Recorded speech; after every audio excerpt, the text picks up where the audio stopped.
Le but de cette présentation sera de vous expliquer l'intérêt de la technologie LAMP, qui est une nouvelle technique d'amplification d'ADN, dans l'aide au diagnostic au chevet de l'animal. À l'heure actuelle, lorsqu'un vétérinaire souhaite réaliser un test biologique d'identification d'un pathogène par PCR, il va devoir effectuer un prélèvement de matériel biologique sur l'animal infecté, puis envoyer cet échantillon par un transporteur à un laboratoire qui va effectuer la PCR. Et les résultats lui seront renvoyés quelques jours plus tard. Durant ce temps, l'animal va être soigné en aveugle, que ce soit par une décision de traitement ou une décision de non-traitement. La technologie LAMP va être en mesure de modifier ce processus. En effet, cette technologie permet d'amplifier une séquence d'ADN sans équipement complexe, ce qui va permettre aux vétérinaires de réaliser l'identification d'un pathogène directement au chevet de l'animal. Une fois le prélèvement de matériel biologique effectué, il faudra environ 5 minutes pour préparer l'échantillon, puis 20 minutes pour avoir le résultat. Ainsi, 30 minutes après le prélèvement, le praticien aura toutes les cartes en main pour établir son diagnostic et pourra proposer le traitement adéquat à l'animal. Un autre avantage à l'utilisation de la technologie LAMP, c'est la possibilité de suivre l'état de santé de l'animal jour après jour. En effet, lorsqu'un cheval présente des premiers symptômes suite à un contact avec un pathogène, le vétérinaire pourra procéder au prélèvement pour analyse. Et grâce à la technologie LAMP, il saura immédiatement quel est le pathogène responsable de l'état de santé de l'animal et pourra l'isoler ou le traiter, ce qui évitera ainsi une contagion et ou un traitement inadéquat. Dans l'hypothèse où le vétérinaire aurait en plus envoyé le prélèvement effectué dans un laboratoire d'analyse pour effectuer une analyse par PCR, il y aura une confirmation de la nécessité d'isolement ou de traitement quelques jours plus tard.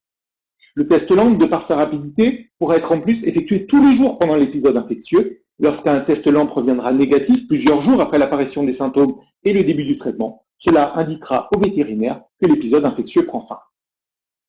Des témoignages de vétérinaires utilisateurs ont confirmé l'intérêt de la technologie LAMP dans le choix d'administrer un traitement dans le cadre d'un week-end de garde, par exemple, ou dans la justification immédiate d'une décision de traitement ou de non-traitement auprès d'un propriétaire.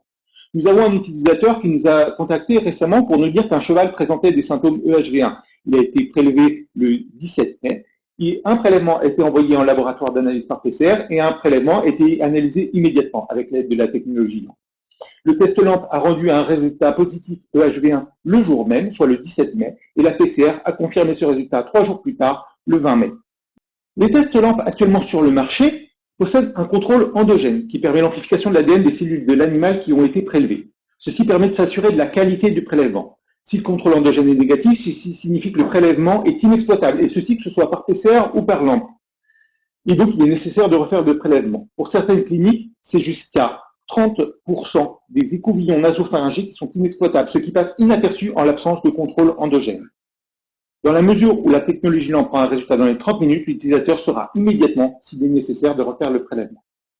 Pour résumer, la rapidité et la simplicité de la technologie LAMP permettent aux vétérinaires de prendre des décisions de façon plus rapide et d'effectuer un suivi de la santé de l'animal jour après jour. Je vous invite à consulter le poster et l'article associé à cette présentation pour accéder à d'autres informations. Je vous remercie Je vous pour votre remercie pour cette présentation. Et on va donc passer aux questions s'il y en a sur le chat. Tout à fait. Alors, une première question sur le coût de ce test par rapport à des tests d'amplification plus. Alors, je suis dans l'équipe R&D, pas dans l'équipe commerciale, donc il m'est difficile de vous donner là les tarifs. Je vous dirais juste que ça reste tout à fait raisonnable par rapport à ce qui peut se pratiquer. Une autre question, ce test sera-t-il applicable à tous les pathogènes? Il est applicable aux pathogènes pour lesquels nous avons développé, enfin pour lesquels des kits ont été développés. Donc actuellement, au sein de la société Enalis, nous avons, nous ciblons des pathogènes sur du syndrome respiratoire et sur du syndrome pyrrolique en ce qui concerne les choses. Une nouvelle question de Charlotte Brun. Les tests LAMP sont-ils assez fiables pour se suffire à eux-mêmes ou faut-il toujours faire une confirmation avec un test PCR derrière? Alors, nous avons fait des validations internes et externes par un laboratoire indépendant et nous avons des performances qui sont équivalentes à une PCR classique de laboratoire. François Goriot demande, faut-il faire un test par pathogène ou est-ce que c'est des tests multipathogènes?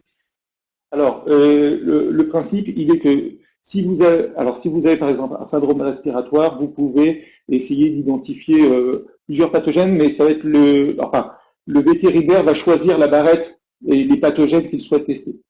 Il pourra discriminer de toute façon les pathogènes dans ce qu'il choisira de tester. Très bien. Donc, merci beaucoup pour cet échange.